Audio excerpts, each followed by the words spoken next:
Ashama harka fuudhee akkam jirtu nagaa keessanii isiniin jecha dhiifamaa isinirraa badeen ture yeroo muraasa baay'een isinirraa badee jedhee yaada. Sababa adda addaatiin isinirraa badee amma immoo isinii deebi'aa jira. Isin nagaa keessanii miti ammoo baay'ee nagaa fuudha.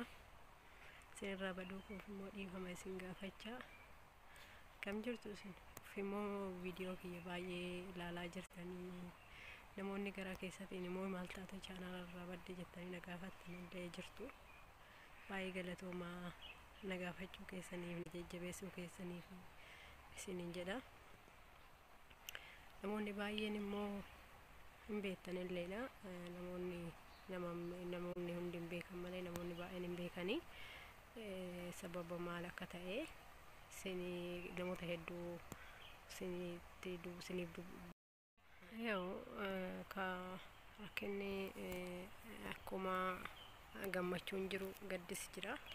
Xinnoo maatiin ani bira jirutu xinnoo karaa hakiraa deemanii sababa saniin baay'inaan seenuu natti hin tolle. Keessumaanis baay'ee natti baay'ata waan ta'eef malee waan biraati miti. An baay'ee nagaa koodha. Isinis immoo akka nagaa taatan abdiin qaba. Warroonni immoo karaa keessatiin samarii jajjabaadhu homaa miti hundi keenya sanuma naan jettan illee baay'ee keessan jirtu. Namni dhalatee kamiyyuu duniyaa kanarratti hin hafadhee yaadu hima akirama guyyaan isaa yoo ga'e jechuudha. Gaafa guyyaan isaa ga'e guyyaa rabbiin guyyaan kee dhumate koottaa jedhe namni irraa oolu hin jiru. Saniif immoo namni kamiyyuu guyyuma ofii eeggata. Namni hunduu hin beekadhe. Kanaaf hunduma keenya rabbiin nu haa eegu, rabbiin nu haa tiksu. Namni kamiyyuu guyyuma eeggata. Guyyaan isaa gaafa ga'e immoo guyyaa rabbiin koottaa jedhe hima deema. Namni immoo guyyaa kana jedhee addaan baafatee beeku hin jiru. Kanaaf hunduma keessanuu rabbiin isin haa eegu, rabbiin fayyaa isin haa kennu. Jajjabaadhaan isiniin jedha. Warroonni na jajjabeessitan immoo asumaan baay'ee isin galateeffachuun barbaada. Social media kanarratti immoo wanta baay'ee deddeemaa jira. Waan sanillee baay'inaan ilaalle har'a xiqqoo ishii karaa yuutubaa seeneetti innoo waan laaleen ture malee laaluyyuu hin dandeenye yeroo akkasitti hin qabu waan ta'eef jechuudha. Hundumaa jechuudha. Hundumaa rabbiin furmaata haa furu, furmaata nuuf haa kennu. Alhamdulillah jedhaniituma fudhachuudha malee wanti godhan hin jiru. Wanta dhufe hundumaa alhamdulillah jedhanii fudhachuudha. Waan jabaatte immoo argitee rabbiin nu haa laaffisu. Hunduma keenyaaf rabbiin nu haa laaffisu. Rabbiin khairii nu haa waffaqu. Karaa khairii karaa ofii isaatii jedhetti nu haa bobbaasu, nu haa qajeelchu. Kun isiniin jedha. Hundumti keessanuu immoo du'aayii waliif kadhadhaa. Namoota dhukkubsataniif illee namoota kamiifuu du'aayii walii kadhadhaan isiniin jedha. Rabbiin dhukkuba kanallee rabbiin nurraa haa kaasu. Rabbiin argitee hin danda'a waa hundumaa jechuudha. Waa hunda rabbiin wanti hin dandeenye hin jiru. Isumatti of kennineetuma isumatti amanne teenya wanti godhan hin jiru isiniin jedha. Yeroo biraa immoo viidiyoo biraatiin walitti deebina. Hanga yeroo biraa viidiyoo biraatiin walitti deebinutti nagaa keessanaa turaan isiniin jedha. Agasetti jajjabaadha. Viidiyoo kee immoo laayik sheer naa godha. Yoomittuu immoo jaalala quufnee jibba feete.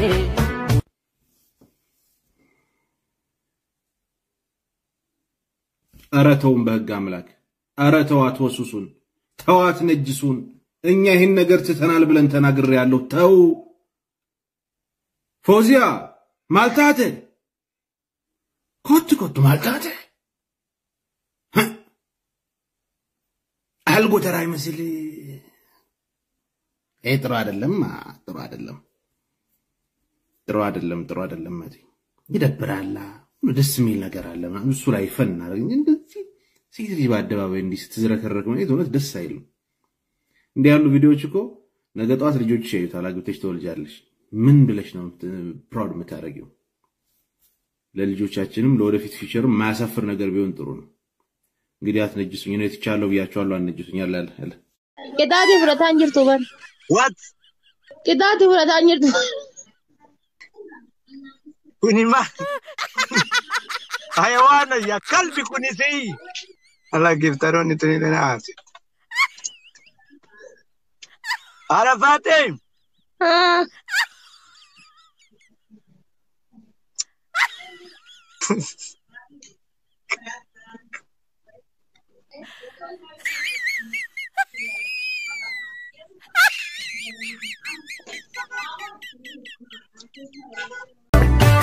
Yoomittuu moo jalala quuflee jibba feete mucucaattee maqte karaarraa dugda laatte manatti taate hangam beeku.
Diimaa dibattee adii dibattee kuuyitee kana wayita galgala gadi raftu waa si gaafadhu wayita ati galgala wadiin gadi raftu namni silaa akkuma siin jedhe san waliin taphatee hidhii isii kana afaan isii kana dhugee maalii jedhee dhungatee ganaa jimaa'ii dhagaa wayita ati diimaa irraa dhuyidu gurraachatu mul'ata wayita ati gurraacha irraa dhuyidu adiitu mul'ata si bariitee iyyuu jimaa'ii maal gootaa yeroo ati si bariitee yoo soo qalama irraa dhuyidu nun gootanii ree barana dhiirillee dhuyde bar qalama waliin dhuyi dhukkulii taane barana isiin qalama dhuydi nullee qalama waliin dhuyne abbo irraa kaafne ree irraa kaafate in goote ree barana nuu goote dibatti in dhuyde ree atillee gurbaan dhuyde qalama irraa in kaafte bara abbo maal jettamee kana isin maal gooti waxii maal gooti isin waxii maal goota manatti maal godhattee biddeena maal gootaa waxii mana godhattaa asumarraa qalama Yoomittuu moo jala. Laa ilaa foosii maal taate haadha otoo durba akkanaami maaltu dhufe maaltu samii gabbu'ee badi. Durbiyyatti akka beeknutti dhalaan quba lamaan kanaan nyaatti amma kunoo ati safuu yaa akii badi nyaadhu akka feetetti kaameeraa duran fidin kaameeruma qaanfadhu naami. Maal siin jedhu ummanni booda ummanni laayikii jettee gisee kana waan akkanaa taleetu. Muummatu nama foosiin jira nama liqimsiti jeessi dheeysan ba wo billaahi ati taayi asirratti asin baasin immoo akka feete nyaadhu natti naarin ammoo nan taphadha nan qoosaa natti naarin ayyee waan akkanaatirraa beeke.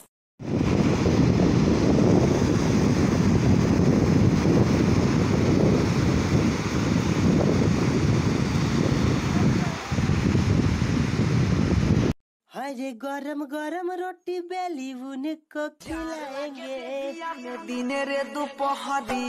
Hello कहाँ हाल बा हो जान कहाँ बानी जी खाना बनाओ तनी तब तरौरे से शादी करे